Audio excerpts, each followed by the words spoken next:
challenges, the adversity, will force people to think smarter, to think harder, so that they survive. They find a solution, sometimes even find an opportunity in that environment of adversity.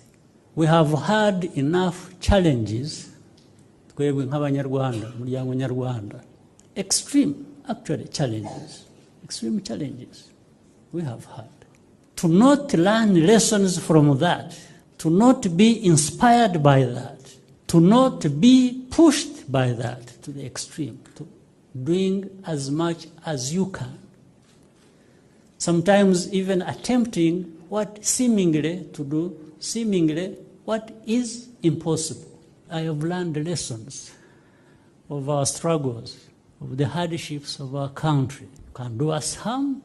There are many things, people who wish you ill, many things, bad things. There are many things they can do. Even at a personal level, you can kill somebody. You can shoot me with a gun and kill me. That's a possibility for some people. But there is one thing that is impossible, that cannot happen to me, and I wish it shouldn't happen to our country. Nobody, anywhere, can bring me to my knees.